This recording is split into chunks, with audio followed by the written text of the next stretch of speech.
There's a lot to be discouraged about today, but recently, as you know, Pope Leo XIV has taken the chair of St. Peter, and this is something I'm very cautiously, but very optimistic about.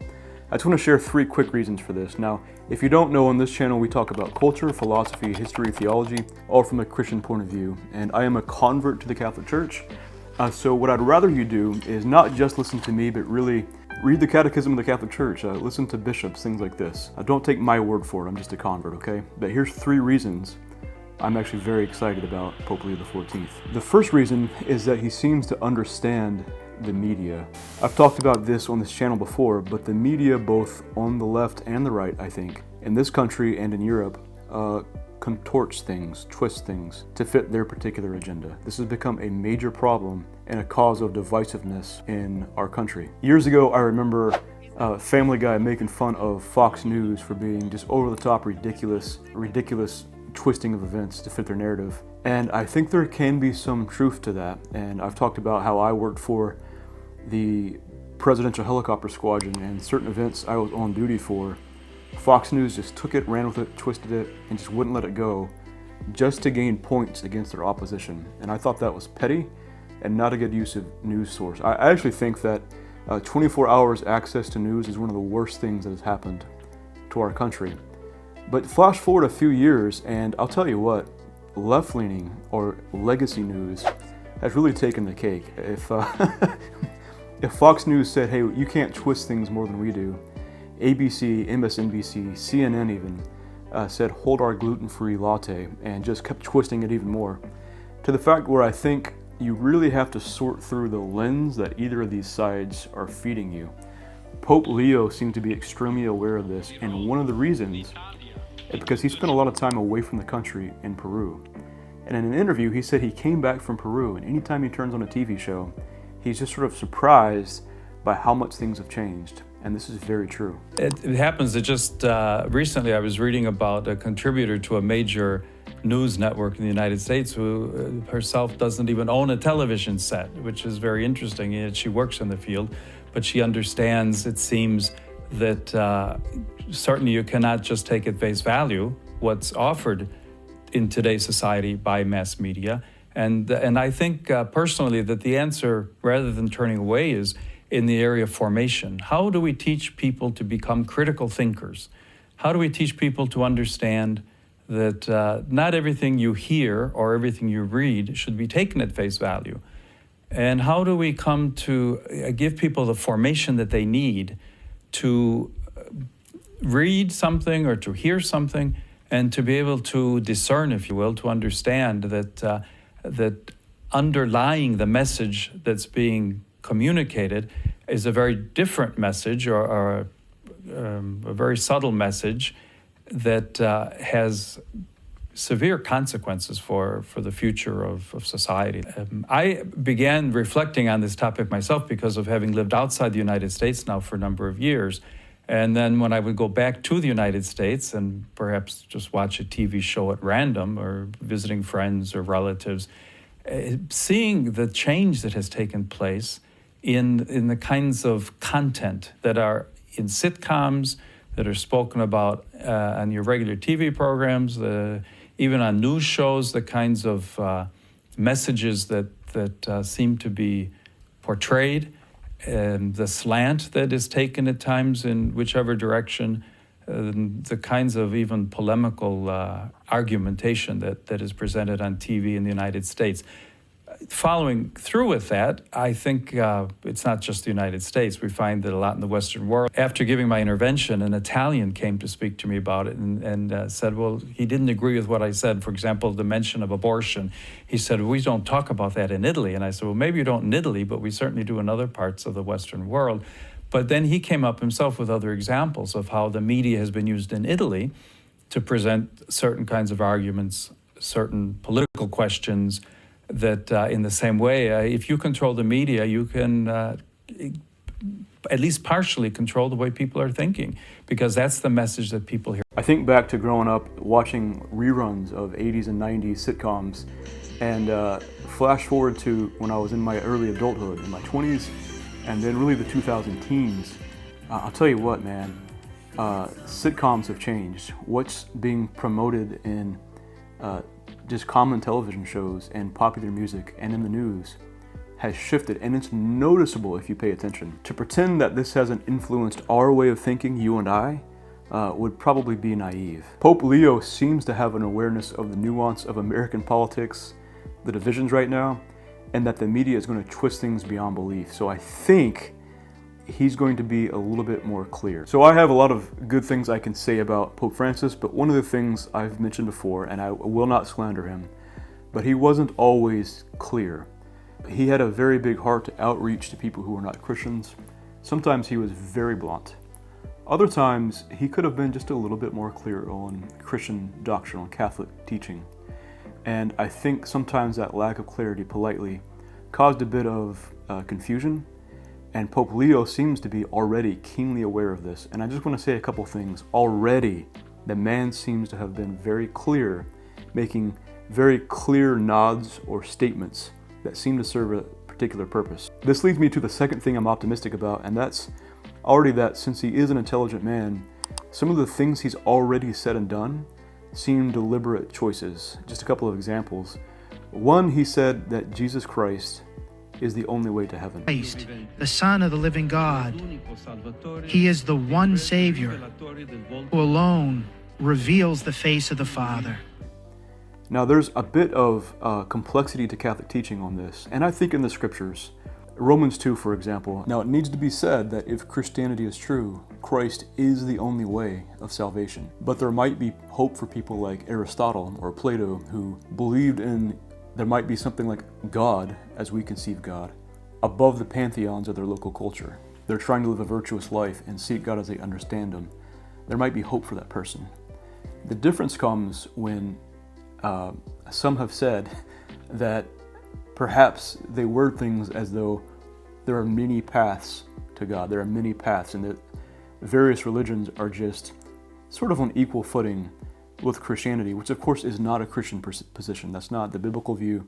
That's not Catholic teaching. Some of the phrases that have went out in the last few years have left, I think, young Catholics perplexed and even confused, at times angry. And Pope Leo, in his first homily, said Jesus Christ is the only way. And he talks about the gospel. Now, he's not denying Catholic teaching or the catechism, but I think he's just making it abundantly clear that Christ is our hope. He is the only hope. A couple other examples. He wore traditional vestments when appearing as Pope for the first time. Now, this is not necessary, but I do think it was a little cue, a little clue, if you will, as to where his thinking is on this. What might be nice is a quieter, more normal papacy, and I think Pope Leo is already sort of making nods that direction. Another example, he prayed in Latin. He sang in Latin. Regina Caeli, letare, Alleluia.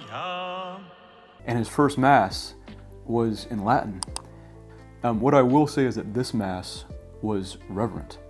And I just genuinely, deeply appreciated that, because so much in this world seems irreverent.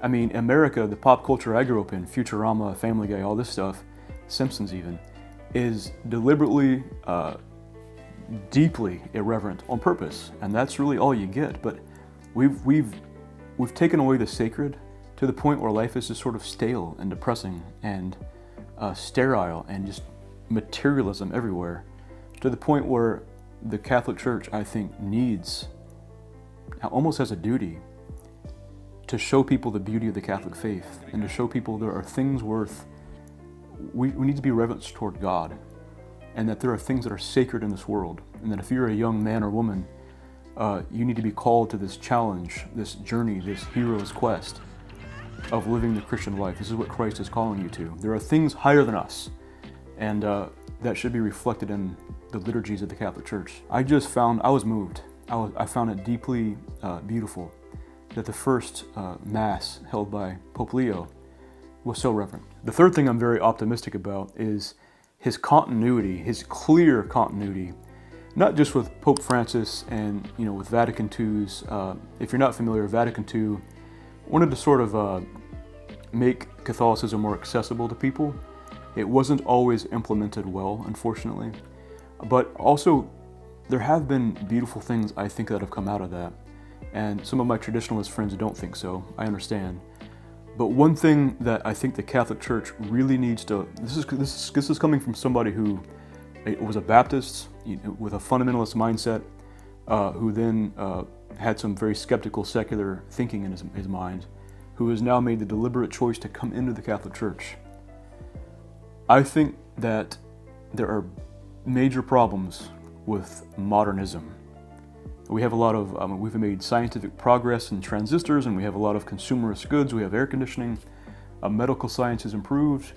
In some regards, in politics, we've made progress as far as safeguarding natural rights. But in so many ways, there are deep problems with modernist philosophy. Deep problems. And Pope Leo XIII, a long time ago, was already calling out those problems and saying, hey, there are problems with American liberalism, with this idea of you and your will and your mind can just choose everything for yourself, and that there's no greater accountability or responsibility. This Americanism, not in the good sense, but in the bad sense.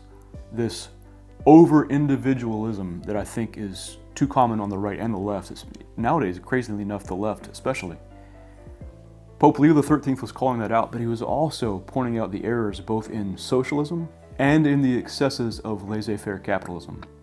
Because both of these systems, socialism by default and laissez-faire capitalism when taken to its excesses, will erode the dignity of the human person.